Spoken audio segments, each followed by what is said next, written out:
નમસ્કાર. હંટા વાયરસની જટિલ બાયોલોજી અને તેના ખતરનાક વાસ્તવિકતાઓની આ વિશેષ સમજૂતીમાં આપ સૌનું સ્વાગત છે. આ કોઈ સામાન્ય વિષય નથી, પણ વિજ્ઞાન અને વૈશ્વિક સ્વાસ્થ્ય માટે ખરેખર એક મોટો અને તાકીદનો પડકાર છે. તો ચાલો સીધી જ શરૂઆત કરીએ. વાતની શરૂઆત એક એવી તાજેતરની ઘટનાથી કરીએ જેણે દુનિયાભરની ઊંઘ હરામ કરી દીધી છે. 2 મે 2026ની આસપાસ એટલાન્ટિક મહાસાગરમાં એમવી હોન્ડસ નામની એક ક્રૂઝ શિપ પર અચાનક જ એક ભયંકર આઉટબ્રેક ફેલાયો.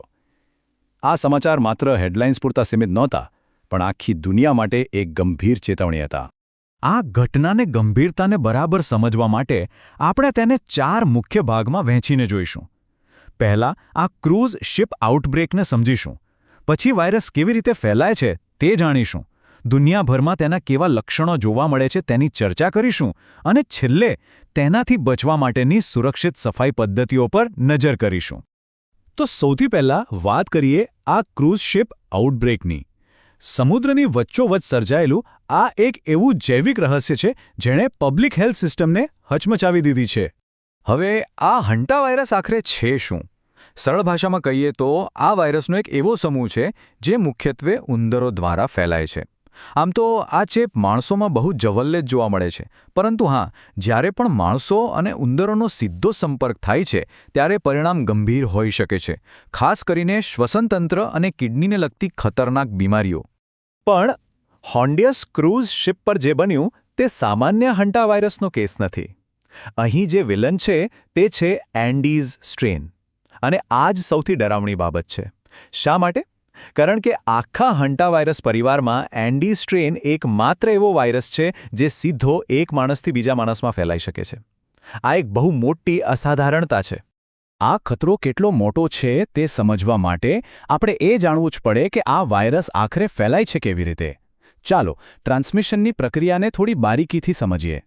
સામાન્ય સંજોગોમાં હંટા વાયરસ વ્યક્તિથી વ્યક્તિમાં નથી ફેલાતો. મોટાભાગે લોકો સીધા ઉંદરોમાંથી જ સંક્રમિત થાય છે, જેમાં સૌથી કોમન રસ્તો છે હવામાંથી ફેલાવો. આ સિવાય કોઈ દૂષિત સપાટીને અડ્યા પછી જો તમે તમારા ચહેરાને અડકો તો પણ વાયરસ શરીરમાં પ્રવેશી શકે છે. ક્યારેક ઉંદર કરડવાથી પણ ચેપ લાગે છે, પણ એવું બહુ જવલ્લે જ બને છે. હવે અહીં એક ખરેખર વિચારવા જેવો અને કદાચ થોડો ડરામણો કોન્સેપ્ટ આવે છે: વાયરલ મિસ્ટ્સ. કલ્પના કરો કે તમે વર્ષોથી બંધ પડેલા કોઈ સ્ટોર રૂમ કે શેડમાં સાફસફાઈ કરી રહ્યા છો. ત્યાં સુકાયેલો ઉંદરનો મળ કે પેશા પડેલો છે. તમે જેવો સામાન હલાવશો તેમાંથી અદૃશ્ય સૂક્ષ્મ કણો હવામાં ભળશે. બસ આને જ વાયરલ મિસ્ટ કહે છે. આ અદૃશ્ય ઝેર શ્વાસમાં જતાં જ સીધો ચેપ લાગી શકે છે. તો સામાન્ય એન્ટાવાયરસ માત્ર ઉંદરથી માણસ સુધી જ સીમિત રહે છે. પણ આપણે અગાઉ વાત કરી તેમ દક્ષિણ અમેરિકાનો આ એન્ડીઝ વાયરસ બાજી પલટી નાખે છે. તે સીધો એક વ્યક્તિથી બીજી વ્યક્તિમાં કૂદકો મારી શકે છે. અલબત્ત આ માટે લાંબા સમય સુધી એકબીજાના નજીકનો સંપર્ક જરૂરી છે, પણ છતાંય આ બાબત તેને અત્યંત જોખમી બનાવે છે. હવે સવાલ એ થાય કે વાયરસ શરીરમાં પ્રવેશી જાય પછી શું? તે કેવી રીતે હુમલો કરે છે? ચાલો દુનિયાભરમાં જોવા મળતા અલગ અલગ સિન્ડ્રોમ અને તેના લક્ષણો પર નજર કરીએ. અહીં ભૂગોળ એક બહુ મોટો ભાગ ભજવે છે. જુઓ, અમેરિકા ખંડમાં આ વાયરસ મુખ્યત્વે HPS એટલે કે શ્વસનતંત્રને લગતી ગંભીર બીમારી તરીકે સામે આવે છે, જેમાં ફેફસામાં પ્રવાહી ભરાઈ જાય છે અને શ્વાસ લેવામાં પારાવાર તકલીફ પડે છે. પણ જો તમે યુરોપ અને એશિયા તરફ જુઓ તો ત્યાં HFRS જોવા મળે છે. અહીં વાયરસનો સીધો હુમલો કિડની પર થાય છે, સાથે તાવ અને લો બ્લડ પ્રેશર જોવા મળે છે. છે ને આશ્ચર્યની વાત? એક જ વાયરસ પરિવાર, પણ દુનિયાના અલગ અલગ ભાગોમાં તેની હુમલા કરવાની પદ્ધતિ સાવ અલગ. પણ આ વાયરસની સૌથી મોટી ચાલાકી તેની ટાઈમલાઈનમાં છુપાયેલી છે. ચેપ લાગ્યા પછી તરત જ કંઈ નથી થતું. 1 થી 8 અઠવાડિયાનો લાંબો ઇન્ક્યુબેશન પીરિયડ હોય છે. અને જ્યારે લક્ષણો શરૂ થાય ત્યારે તે બરાબર સામાન્ય ફ્લૂ જેવા જ લાગે છે. તાવ, ઠંડી લાગવી અને થાક. આ કારણે જ લોકો ઘણીવાર ગેરમાર્ગે દોરાય છે. ત્યારબાદ ધીમે ધીમે પીઠ, જાંઘ અને સ્નાયુઓમાં સખત દુખાવો પડે છે, અને છેલ્લે પેટને લગતી ગંભીર સમસ્યાઓ શરૂ થાય છે. આ ભ્રામક શરૂઆત જ સૌથી વધુ નુકસાન પહોંચાડે છે. હવે જ્યારે આપણે ખતરાને બરાબર સમજી ગયા છીએ ત્યારે સૌથી અગત્યનો પ્રશ્ન ઊભો થાય છે: આપણે આનાથી બચી કેવી રીતે શકીએ? ચાલો નિવારણ અને સફાઈની સાચી પદ્ધતિઓ સમજીએ. આ સાંભળીને કદાચ તમને આંચકો લાગશે, પણ વાસ્તવિકતા એ છે કે આ બીમારી માટે હજુ સુધી કોઈ જ ચોક્કસ રસી કે ઇલાજ શોધાયો નથી.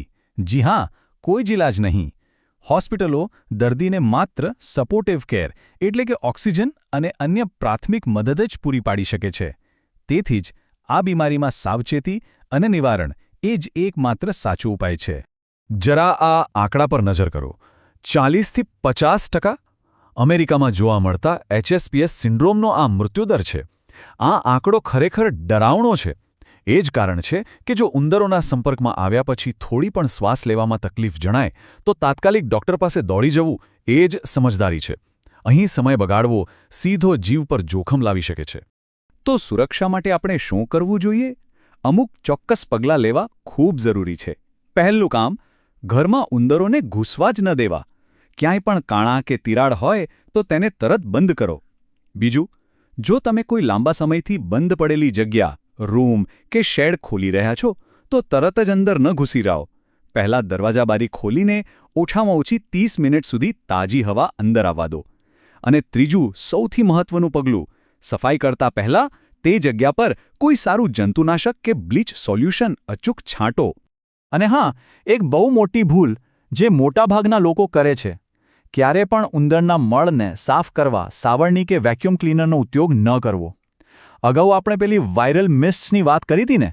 સાવરણીથી વાળવાથી એ જ જીવલેણ સૂક્ષ્મકણો હવામાં ઉડે છે.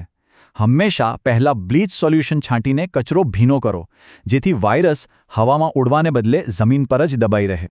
આખી દુનિયાની નજર અત્યારે MV હોન્ડિયસ ક્રૂઝ શિપ પર છે.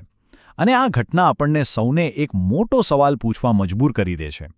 શું આપણી વૈશ્વિક હેલ્થ સિસ્ટમ આટલો ઊંચો મૃત્યુદર અને સીધા માણસથી માણસમાં ફેલાવાની ક્ષમતા ધરાવતા આ એન્ડીઝ વાયરસનો સામનો કરવા ખરેખર તૈયાર છે?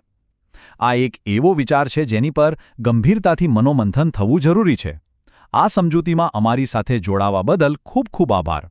માહિતીગાર રહો, જાગૃત રહો અને સુરક્ષિત રહો.